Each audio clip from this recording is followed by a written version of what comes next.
perteneciente a la Unidad Educativa Municipal Calderón, del segundo paralelo D.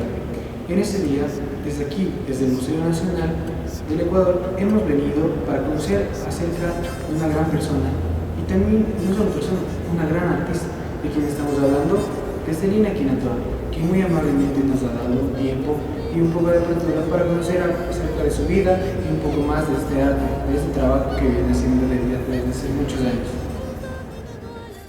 Muy buenos días, licenciada y compañeros de la Unidad Educativa Municipal Calderón. El día de hoy hemos tenido el agrado de tener junto a nosotros a una gran artista de nuestro país. En este caso, conoceremos un poquito más de Estelina Quinatoa, quien nos va a contar un poco más sobre su vida y agradecemos de antemano su apertura. Buenas tardes. Buenos días. Bueno, para mí es un gusto conversar con los jóvenes para motivarles en cualquier campo de actividad, de trabajo, de profesión que ustedes escojan. De manera que felicitaciones a usted, felicitaciones a su profesora y felicitaciones a la Unidad Educativa Calderón. Bueno, yo es unos años que tengo, he hecho múltiples actividades que han servido no solamente para mi satisfacción personal, sino también para que la familia pueda salir adelante. Entonces, bueno, quiero contarles mi vida. Yo vengo de un padre artista. Mis padres eran de Imbabura. Ellos habían emigrado a la ciudad de Riobamba, ahí nací yo, ahí me eduqué. Me casé y luego vine acá a Quito.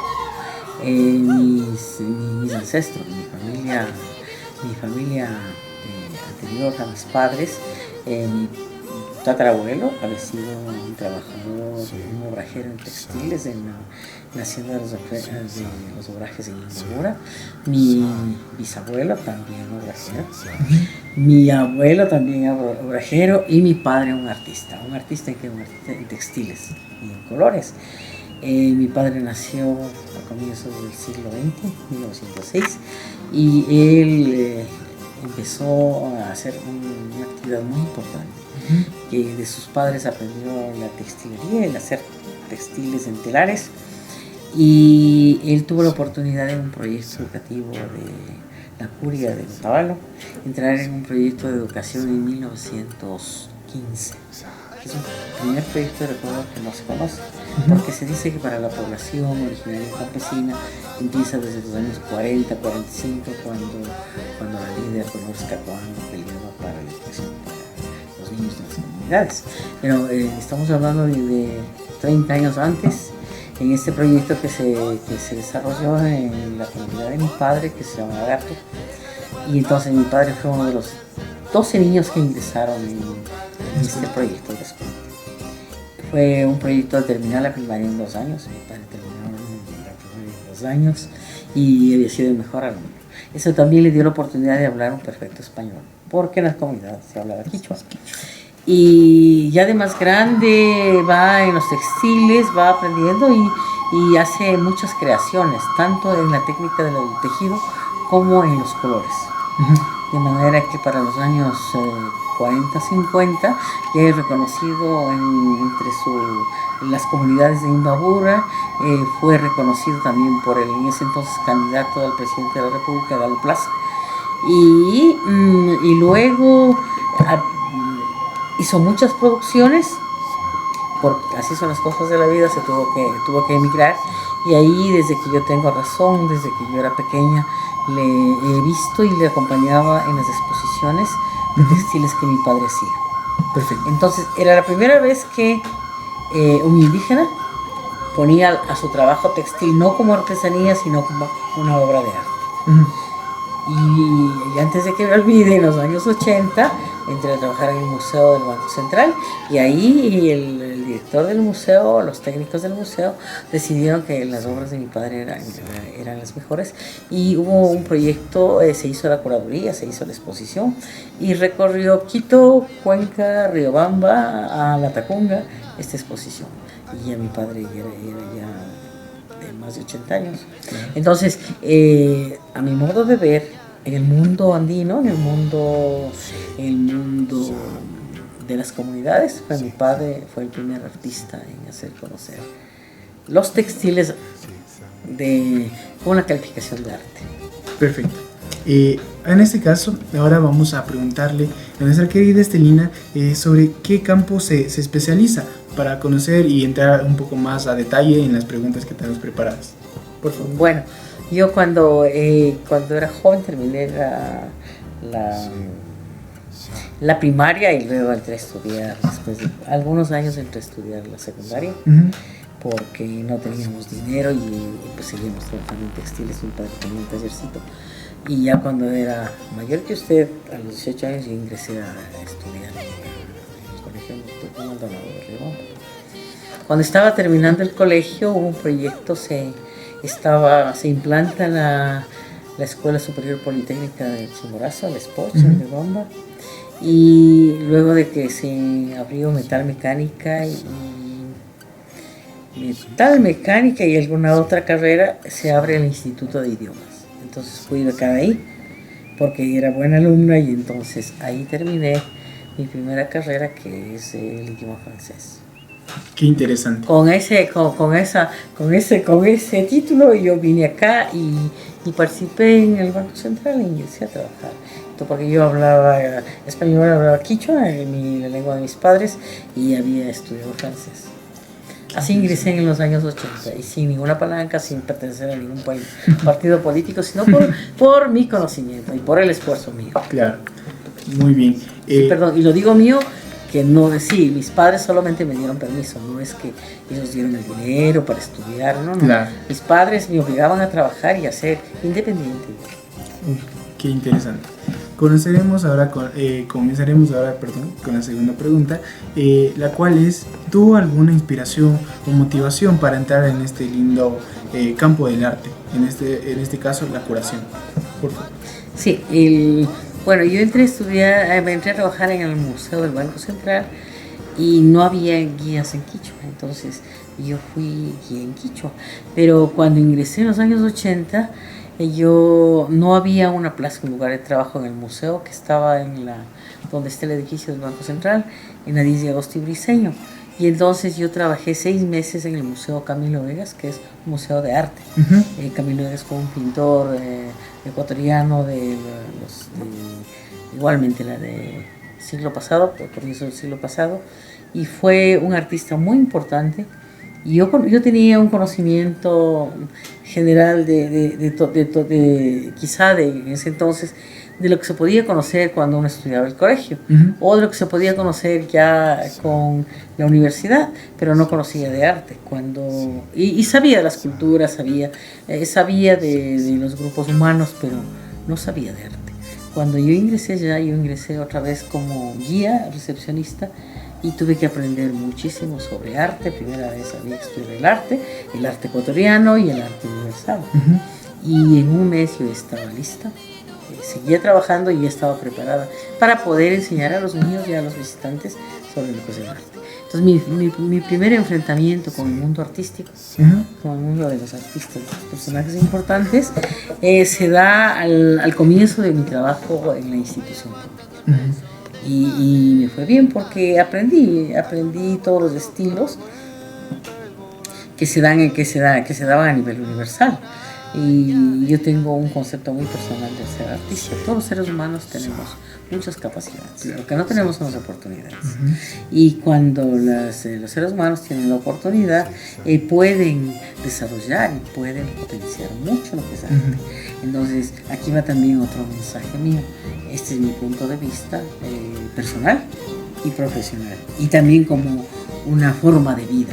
Lamentablemente aquí en el Ecuador, que somos un país que no reconocen las otras nacionalidades y los otros pueblos, que se dice que lo que hace la población campesina del Cotopaxi es artesanía. Y no es artesanía. Todo el trabajo que se hace con las manos y con el intelecto y con la creatividad, eso es arte. Solo que unos artistas son de la ciudad y tienen mucho dinero y tiene la capacidad de hacer las exposiciones y hacerse conocer. Entonces hay un artista, pero también hay artistas que ya son del mundo colectivo. Por ejemplo, las nacionalidades amazónicas, que trabajaban antes el arte plumario, ahora el arte en semillas. Todos esos objetos que hacen son artísticos. Y allá vamos, entonces hay que ponerles en el lugar que corresponde en el mundo del arte cotidiano. Y no dividir por condición social o económica, que el uno hace el mismo esfuerzo y se dice artesanía y se dice arte. Claro. Allá voy, siempre he estado trabajando en eso. Ahora, ¿cómo es que ingresé acá? ¿Cómo es que soy responsable de la reserva arqueológica? En el mundo de los museos está supervisado por la UNESCO, que es una parte de Naciones Unidas.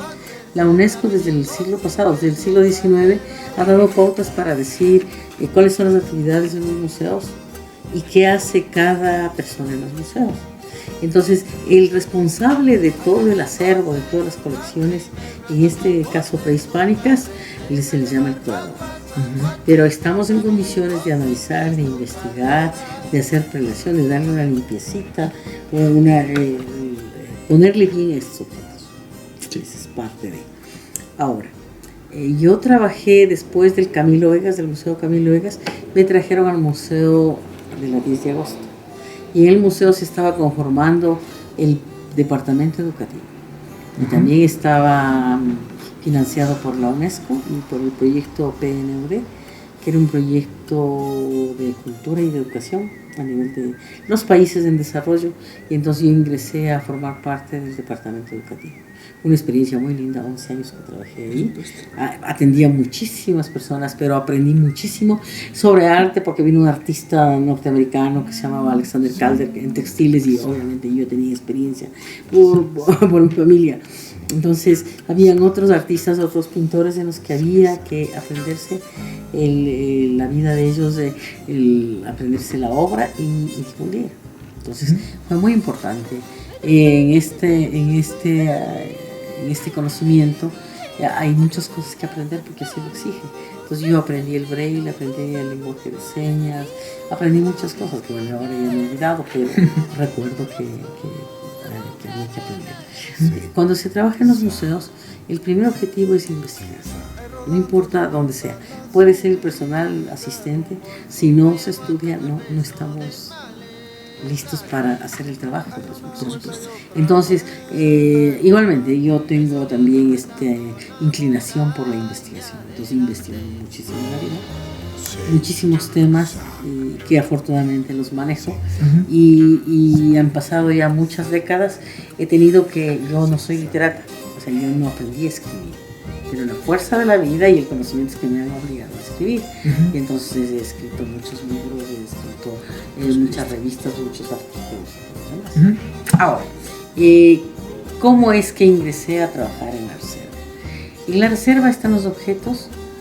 En la reserva, que se llama arqueológica, fue trabajada por los pueblos que vivieron antes de la llegada de los españoles, y no es la vajilla de ellos, son objetos sagrados que utilizaron para mandar que acompaña al difunto importante.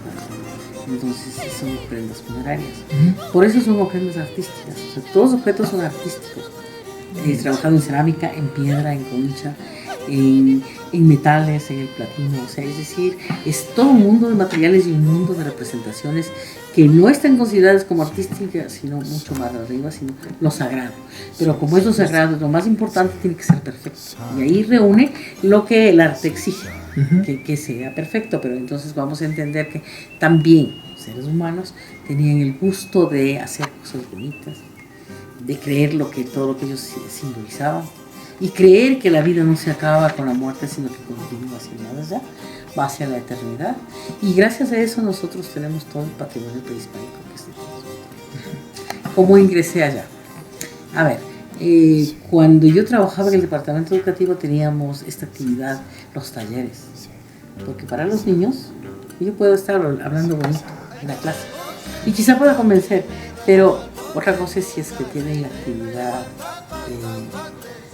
actividad emocional, de conciencia, de inteligencia. Estos talleres donde las personas, los niños participan. Pues yo trabajé mucho en eso. Entonces, trabajamos con cerámica, con los niños, con piedra, con metales, con textiles. Pues fue un trabajo muy, muy importante para mí. Pero me interesaba mucho estar cerca de los bienes, estar cerca de lo que es el patrimonio.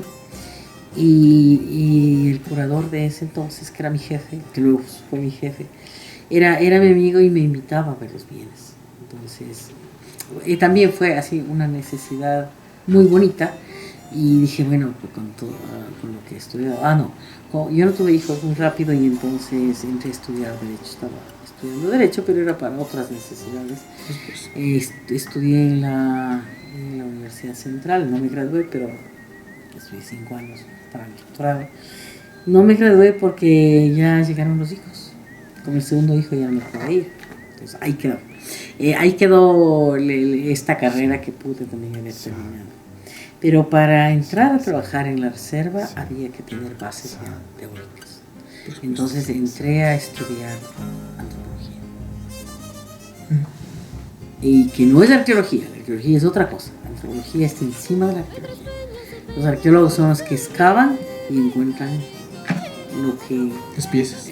No las piezas, sino los fragmentos. Quienes encuentran las piezas son las personas, los ecuatorianos, los que tienen la suerte de encontrarse una tumba. Generalmente los arqueólogos no lo encuentran. Entonces es otra actividad. Es una ciencia que ayuda a investigar el pasado. Los arqueólogos tienen que hacer las publicaciones. Pero un arqueólogo tiene que ser un antropólogo. Un antropólogo es la ciencia que ayuda a conocer a todas las actividades del ser humano. Entonces esto también sí es necesario conocer. Entonces estuve a mediados de la carrera, que también resultó muy larga porque trabajaba y tenía 3 niños. Entonces era complicado, sin embargo no dejé de estudiar, y en la mitad de la carrera tuve la oportunidad y dije, ahora es el momento, me voy. Y me recibieron, pues fui asistente con 1 año, y al año se jubiló mi jefe y estoy 30 años de responsable de la reserva. Interesante. Esa es mi vida. Una vez sabiendo esto, haber conocido ya de su responsabilidad, de su aporte en cuidar estas obras de arte, quisiéramos conocer cuánto es el proceso máximo o cuál es el tiempo estimado en curar una obra. Obviamente va a depender de cada pieza, pero un tiempo estimado. Sí. Claro, bueno, en los museos y en las reservas hay un departamento que se dedica a la conservación y restauración. Y entonces estas personas, estos especialistas son los que hacen el tratamiento a los bienes, si es que lo necesitan. Entonces, si es que hay que limpiar, está bien. Si es que hay que unir algunos fragmentos, está bien. Si es que hay que hacer una reposición de color, está bien. O hay una reposición volumétrica, también está bien. Eso es parte de la restauración. Pero eso depende del estado del bien. Y también depende de cuán hábil es el profesional en restauración. Entonces aquí se llama la restauración de estos bienes. Aquí nosotros primeramente hacemos la investigación. Entonces se hacen publicaciones sobre los bienes que tenemos. Porque tenemos, estos bienes son trabajados por nuestros antepasados que vivieron hace 15.000 años atrás, tenían objetos de piedra de ellos. Nuestros antepasados de Las Vegas y Valdivia hace 6.000 años atrás, tenemos nuestros antepasados de La Tolita, Bahía, Tungala, Jamacuaque, que trabajaron en oro, piedra, concha, los metales, etc. Y entonces este es un trabajo que ha sido, primero es minucioso, esto no se hace afuera, esto se hace, es un área defensiva por mantener, para que no se pierdan los bienes, por mantener, por precaución, por salvaguardar el patrimonio. Y ya cuando está ya investigado y está restaurado, ya está curado, como usted dice, ahí se puede hacer una exposición. Pero el país necesita también tener muchas reservas, necesita tener muchos museos para poder exponer y que la gente conozca todo lo que representa nuestro patrimonio, pero también que sepa todo el proceso, de todo lo que viene detrás de ese trabajo. Entonces, no se puede decir me demoro un día, porque se puede demorar meses, años, pasan años. El Sol de Oro. El Sol de Oro, que es el emblema de los ecuatorianos. Y se ha sido restaurado varias veces, ha ingresado al Banco Central en el año 60, en 1960. Y hasta ahora necesita también que sea la intervención de dinero. Entonces estamos ya en la situación actual, en la situación económica, en la situación política. Al ser responsable de la Reserva Arqueológica me ha dado mucha oportunidad de esforzarme. Ha habido gente también, ha habido condiciones negativas, adversas, pero que he ido sorteando. Ha habido cuando yo estudié en la central. Mis compañeros no me tomaban en cuenta para mí. Los profesores sí, pero para eso la estrategia era así. Pero para no. Y yo hacía la vida, porque eso también ayuda mucho a la autoestima, o sea, que espero que sea que se respete y que supere. Entonces, toda la vida ha sido superación, todo el tiempo ha sido superación. Y también he estudiado otras carreras por el trabajo. No he sido solamente la parte administrativa, he estado mucho en todo lo que se relaciona a los bienes, y yo hice un posgrado en conservación y administración. Muy importante, estudié aquí. En la sangre está Estanislao de Costa, que es la secta de aquí de México. Entonces, que me ayudó muchísimo. Ahora, en esta vida, en este trabajo, a mí me da la oportunidad de trabajar en la academia. Entonces he sido catedrática en la UPE, en la ESCOS, donde yo estudié la primera vez. He dado talleres en la Marina. Y la última vez hice la tutoría de las tesis de posgrado para la Universidad de Venezuela. Entonces también he combinado en lo que he podido clases de universidad. Bueno, y luego por toda esa trayectoria ha habido un reconocimiento por parte de la Academia Nacional de Historia. En 2021, más bien 2 años antes, me invitaron a que sea parte de miembro de la Academia Nacional de Historia, que es una academia más importante del conocimiento, pero para ingresar allá hay que ingresar con y yo tenía que hacer eso. Su investigación está publicada y eso ha sido también de reconocimiento. Entonces, el tiempo que estoy, el esfuerzo vale mucho. Bueno, sigamos con la siguiente pregunta. En este caso, ¿usted piensa que todo el campo artístico, todos los trabajos que conlleven en sí el arte, están bien valorados o piensa lo contrario? Porque como conocemos, muchos desconocen de estos campos y tal vez no lo toman en cuenta como otras carreras ya conocidas, arquitectura, medicina, que las carreras artísticas son igual de importantes e igual aportan lo mismo que todas las carreras. Entonces eso es la pregunta. Bueno, la parte artística en los estados nacionales, la parte artística en las sociedades, en la gente que vive en el campo, en la ciudad, es parte también inherente a las personas. O sea, las personas también tienen esa capacidad y esa necesidad de hacer ciertas representaciones de su, porque todo es creatividad, ¿no es cierto?, de su intelecto y trabajar en estos objetos. Lamentablemente, en el Ecuador no es valorado. ¿Por qué? Porque tenemos unos valores equivocados. Ahora, lamentablemente, pensamos que solamente el que tiene dinero es el que va a sobrevivir, ¿vale? Entonces pensamos en tener autos, en tener motos, en viajar al extranjero, pero ahí en la sociedad se ha ido generando, porque entonces ahora ya el arte es mucho más complicado. Los que estudian arte en la Facultad de Artes de la Universidad Central, primero vienen de un sector pueblo, No es que son la gente que tiene mucho dinero, o quizás sí hay, quizás sean algunos, pero primero no son bien entendidos, no son valorados, porque hay otra visión que está siendo mucho más fuerte. Entonces, el arte forma parte de las personas, forma parte de la cultura, pero no está bien valorado. Pero tampoco está bien entendido. Entonces, mi consejo es equilibrar la vida, armonizar la vida. Que la vida es importante, es muy importante, así como el agua es importante. En la vida es importante tener una familia, en la vida es importante tener unas costumbres, una idiosincrasia familiar, en la vida es importante tener las costumbres del lugar donde vivimos, nuestra organización barrial. Y es importante también entrar ya al plano nacional, ya como Estado ecuatoriano. Entonces, lo que teníamos hemos perdido.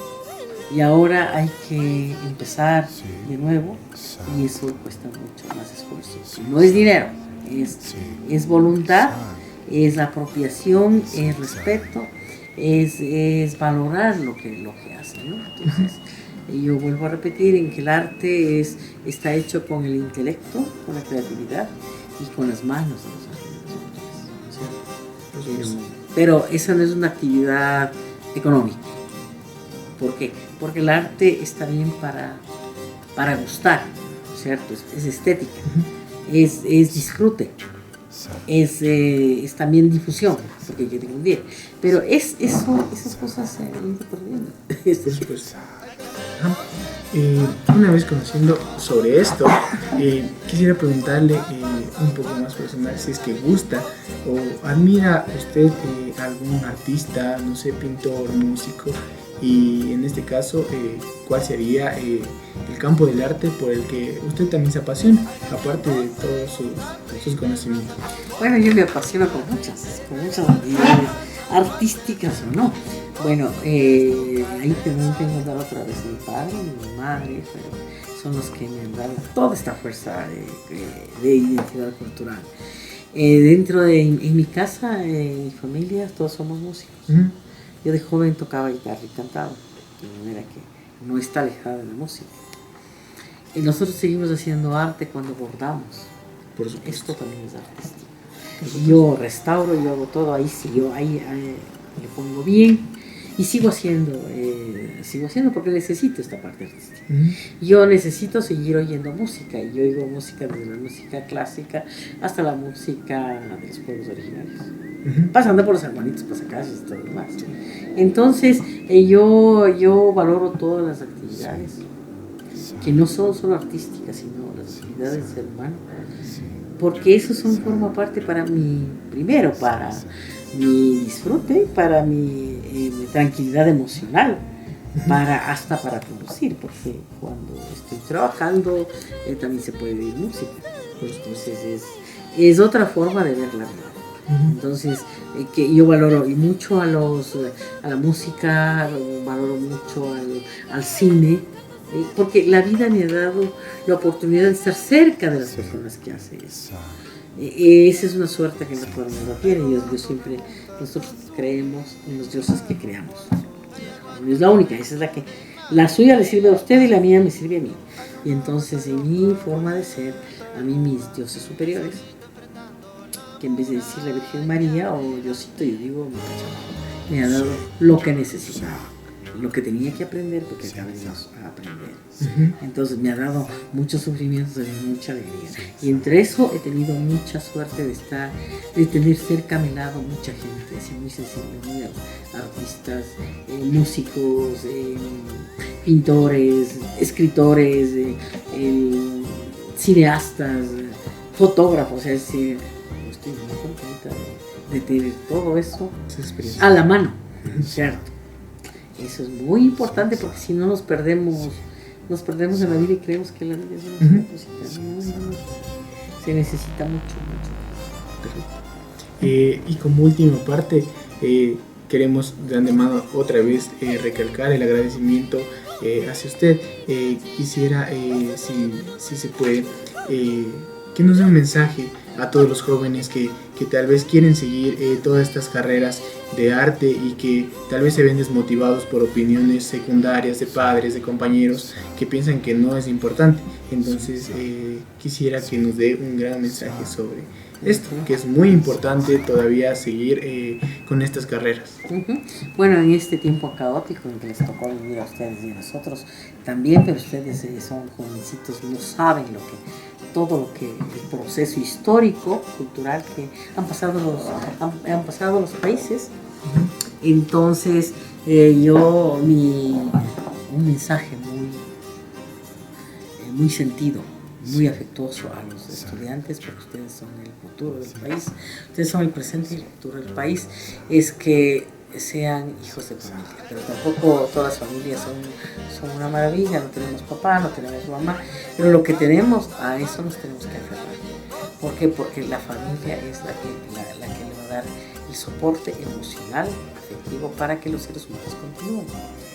Ahora, también para los jóvenes estudiantes, todo lo que desean hacer es importante, todo es válido, todo es importante, cualquier carrera que desean hacerlo es importante, y dentro de estas no minimizar la parte artística, no minimizar el ser licenciado en artes, en música, en pintura, en escultura, no, todo eso es muy válido, porque tenemos que volver a ser personas, tenemos que volver a nuestras raíces, tenemos que volver a saber quiénes somos, para conocernos mejor, para sentirnos mejor como personas y para sentirnos mejor también como ecuatorianos.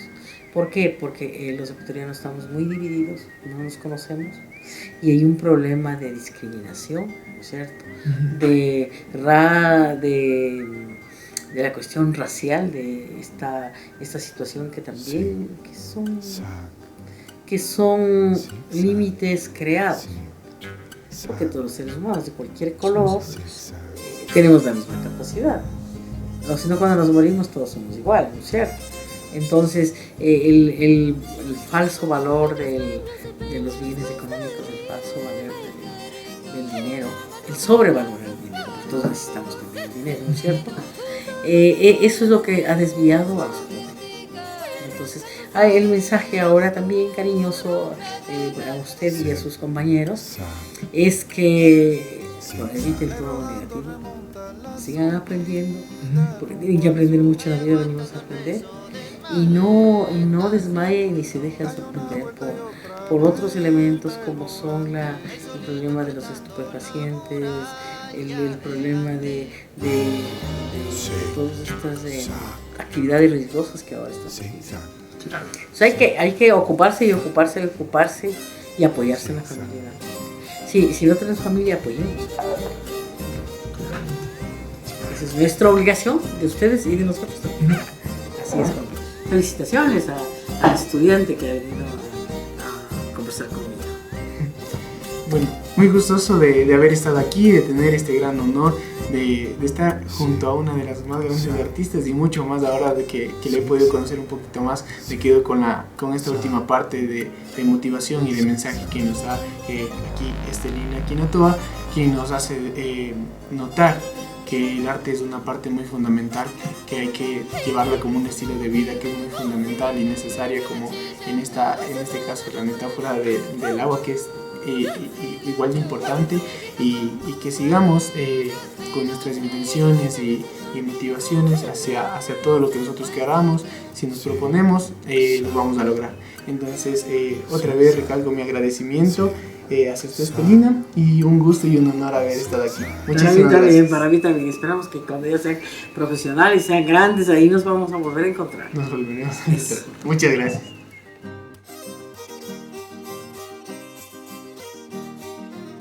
Quisiera terminar el video repitiendo mi total agradecimiento a Estelina Quinotoa, quien nos dejó en el video grandes mensajes y grandes aportes para la juventud en busca de un mejor mañana.